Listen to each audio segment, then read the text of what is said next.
जीतना है, हर एग्ज़ाम को जीतना है और मुझे भरोसा है कि आप सब कर लोगे। आज दिन भैया मैं क्लास 10th के लास्ट मिनट स्टेप देने आया हूँ और कॉमन मिस्टेक्स का डिस्कस करने आया हूँ। ये चीज़ें आपको नहीं करनी है, आपके एग्जामिनेशन में बहुत ज़्यादा हेल्प करेगी आपको जब आप एग्ज़ाम देने जाओगे। एक दिन पहले कैसे पढ़ना है, क्या चीज़ों का ध्यान रखना है, ऑटोमेटिकली आपके नंबर बूस्टअप करके देगी। तो ये सब चीज़ सुन के जाना है और ये अवॉइड कर दोगे तो ज़्यादा फायदा मिलेगा आप सभी को। सुन के जाना और मेरी टिप भी सुन के जाना है कि आपको क्या करना है और क्या नहीं करना, ठीक है ना। अब मैं बात करूं सबसे पहले व्हाट टू डू, क्या करना है। जब से आप ये मेरी वीडियो देख रहे हो, जैसे आपकी वीडियो आप अभी देख रहे हो, अभी से आपको क्या करना है ये समझना। फिर मैं आपको बताऊंगा कि एक दिन पहले क्या करना है, 6 7 8 घंटे पहले एग्जाम से पहले क्या करना है।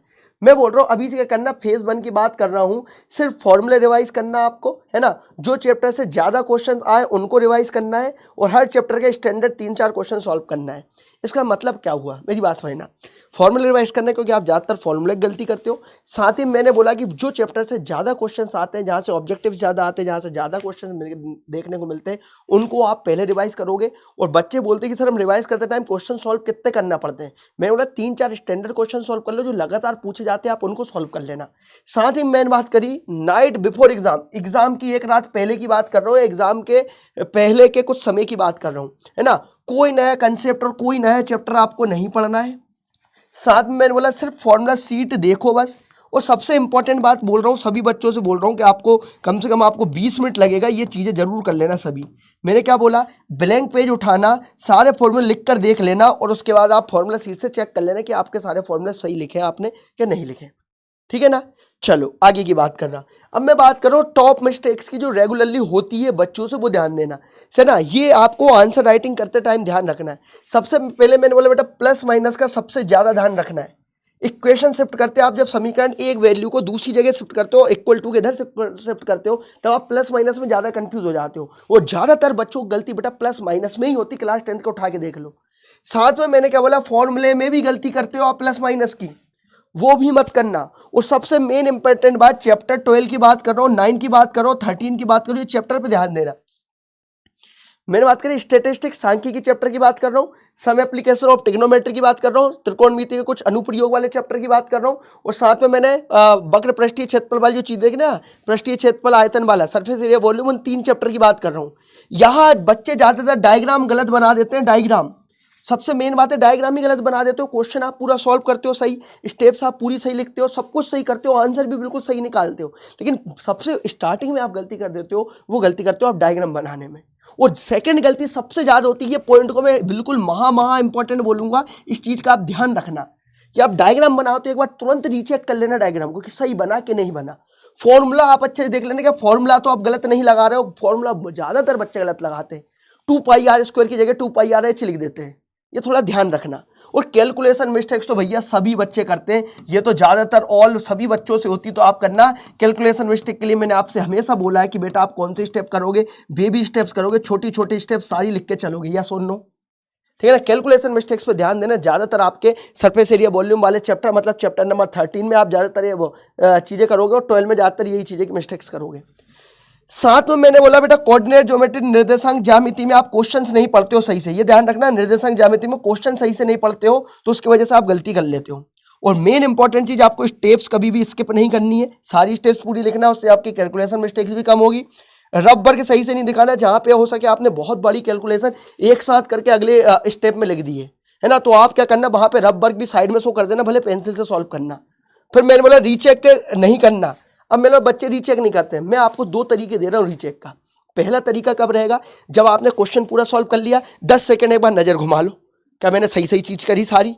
उसके बाद जब पूरा पेपर हो जाए फिर आप रीचेक करने आओ। मैं बोल रहा हूँ 80% बच्चे रीचेक नहीं करते हैं, और मैं बोल रहा हूँ आप रीचेक करके देखो, आप डेफिनेटली 3 से 4 मिस्टेक खुद की निकाल लोगे। आप पेपर में खुद की मिस्टेक निकाल लोगे रीचेक करने पे। आप अगर 3 4 बार, मतलब 3 4 मिस्टेक खुद निकाल लोगे, एक बार रीचेक करके देखना। इसलिए बोल रहा हूँ रीचेक बहुत जरूरी है। एक क्वेश्चन सॉल्व करने के बाद तुरंत 10 सेकंड रीचेक करना, उसके बाद सबसे आखिरी में रीचेक करना।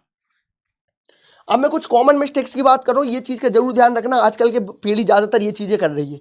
मैंने सबसे पहले दोस्तों से अपडेट लेना, भाई तेरा कितना हुआ, तूने कितना पढ़ लिया। अब वो बोलेगा अरे यार भाई मैं तो भगवान के ऊपर भरोसे, अब मुझे कुछ नहीं पढ़ना, तो फिर आपके दिमाग के अंदर भी सबकॉन्शियसली सेट हो गया। इसलिए बोल रहा हूँ दोस्तों से अपडेट मत लेना, जितना आपने पढ़ के रखा है, जैसा आपको पढ़ना है, जो आपको सही लगे वो करना। पेपर के एक दिन पहले फोन बंद करके सो जाना भाई, सबसे मेन बात। उसके बाद मैंने बोला पेपर लीक के भरोसे बैठना। बहुत सारे बच्चे अरे पेपर के टेलीग्राम सर्च करना, यूट्यूब सर्च करना, इसको मैसेज करना, उसको मैसेज करना, भाई पेपर आया क्या, ये हुआ क्या, वो हुआ क्या। इसमें 5-6 घंटे कब बर्बाद हो गए आपको पता नहीं चला। ना पेपर आया, ना आपसे प्रिपरेशन हुई। इसके बाद मैं आप सभी से बोल रहा हूँ नींद पूरी नहीं लेना। नींद पूरी सबसे इंपॉर्टेंट है, नींद पूरी सभी को करना है। अगर नींद पूरी नहीं होगी तो आपका दिमाग फ्रेश नहीं रहेगा, आपका दिमाग अपडेटेड नहीं रहेगा। साथ में बात कर रहा हूँ घबरा जाना, पेपर में जाके आपको घबराना नहीं है। पेपर में जाके आपको घबराना नहीं, कामली पेपर सॉल्व करना है। और वो घबराहट में बच्चे क्या करते हैं, घर में भी चीजें भूल जाते हैं। घबराहट में बच्चे क्या करते हैं, घर में भी चीजें भूल जाते हैं, घर में ही चीजें भूल के चले गए।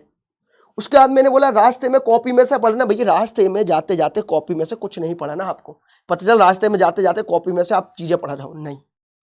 ठीक है, आ जाओ। अब मैं कुछ लास्ट में टिप्स जो मैं मेरी देना चाहता हूं, आप वो सुनिएगा। सबसे पहले पेपर जहां से सॉल्व करना है वहां से पेपर सॉल्व कर सकते हो, जो मर्जी हो वहां से सॉल्व कर सकते हो। ऐसा हार्ड ट्रूथ नहीं है कि स्टार्टिंग्स करो एंडिंग्स करो, बहुत बड़ा मिथ। अगर लेटर सपोज मैंने बोला 5th क्वेश्चन बन रहा, 6th बन रहा, 7th बन रहा, 8th नहीं बन रहा, तो भैया क्वेश्चन नंबर 8th में आप ऐसा डॉट लगा देना पेंसिल से कि आपको समझ में जाए पेपर में और दूसरे को दिखे भी नहीं। फिर डायरेक्ट 9 कर देना, 10 कर देना, 11 करना। सपोज 12 नहीं बना, आप क्वेश्चन नंबर 12 को आप ऐसे पेंसिल से डॉट लगा देना। फिर आगे आगे सॉल्व करते रहना, जगह छोड़ने की कोई जरूरत नहीं। आसानी से ऐसा करोगे तो बहुत बेटर है। ठीक है ना। साथ में बोला पूरा पेपर रीड मत करना, नहीं करना, नहीं करना, नहीं करना, कभी नहीं करना। पूरा पेपर रीड नहीं करना, या तो आप ओवर कॉन्फिडेंट हो जाओगे या फिर आप डिमोटिवेट हो जाओगे। पेपर रीड कभी नहीं करना। जितने भी मेरे बच्चे कभी पेपर रीड करके नहीं जाएंगे। साथ में मैंने बात करी क्वेश्चन में अगर आप अटक जाओ तब क्या करना है। क्वेश्चन में आप अटके, लिखते लिखते करते करते कुछ नहीं बन रही स्टेप, कोई ना, लंबी सांस ली, पानी पिया, रिलैक्स हुए, 15-20 सेकंड अगर आप इन्वेस्ट कर रहे हो तो कर दो, बस। अब क्वेश्चन सॉल्व करना चालू करना। जब भी आप अटको, जब भी घबराहट हो, पसीना सीना पूछना, थोड़ी देर रिलैक्स होना, थोड़ा ऐसा ऐसा करना, ऐसा ऐसा थोड़ी नस वगैरह थोड़ी सही करना, सांस लेना, फिर सॉल्व करना। ठीक है ना। अब पेपर रीड करने के टाइम क्या करना, आप देखो इसको वहां के इन्विजिलेटर तो आपसे बोलेंगे बेटा पेपर रीड करो, पेपर रीड करो, पेपर रीड करो। सब बच्चों से बोलूंगा पेपर रीड करते टाइम आपको करना क्या। पेपर रीड करते टाइम आपको फटाफट ऑब्जेक्टिव्स को निपटाना। ऑब्जेक्टिव्स को, जैसे कि पेपर की बात करें, पेपर में जो भी क्वेश्चन देख रखे, लेटर सपोज 1 2 3 4 ऑप्शन देख रखे, आप ऐसा पेन के उल्टे कैप से या फिर नाखून से ऐसा थोड़ा सा उस ऑप्शन को दबा देना, नाखून से या पेन की कैप से ऐसा दबा देना कि आपने तो जो जो क्वेश्चन बनना फटाफट निपटाते जाओ। 10 मिनट का टाइम मिलेगा, फटाफट निपटाते जाओ। पेन के बैक कैप से ऐसा निशान बना दो, है ना, या फिर नाखून से निशान बना दो, किसी को नहीं दिखेगा, पेपर दबा हुआ आपको दिखेगा, और मतलब आपने वो टाइम यूज करके क्वेश्चन कर लिया। ऐसे आप यूटिलाइज कर सकते हो ये टाइम। और आंसर बेटा आपको प्यार से लिख के आना, बहुत प्यार से होले होले तरीके से लिख के आना है। ये सारी चीज का आपको बहुत ज्यादा ध्यान रखना, बहुत इंपॉर्टेंट रोल प्ले करेगी। साथ ही में बात करें एग्जाम हॉल में क्या करना, मेरी बात सुनो। पेपर आपका जैसा भी आए एक्सेप्ट करना है, और पेपर देते टाइम कोई चीजें नहीं बने या फिर बन भी रही हो तो ये समझ के चलना आपके किट्टू भैया आपके साथ बैठे। सारी चीजें आपने पढ़ी, जो क्वेश्चन नहीं बने किट्टू भैया इसका आंसर बताओ ना, मैं बता दूंगा, आप लिख देना।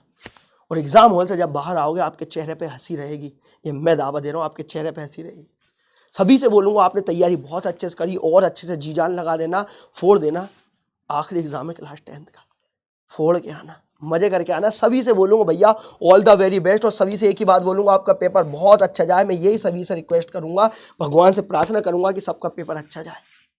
फिर मिलते हैं एग्जाम के डे के दिन, उसके बाद बता के जाना, और मुझे ये भी बता के जाना आपका क्या टारगेट है और आप क्या कॉन्फिडेंट फील कर रहे हो, इस वीडियो में लिख के जाना, और भगवान से प्रे करके भी जाना इसी वीडियो के कमेंट सेक्शन में। ठीक है ना। टेक केयर से बच्चों को, bye bye, love you all.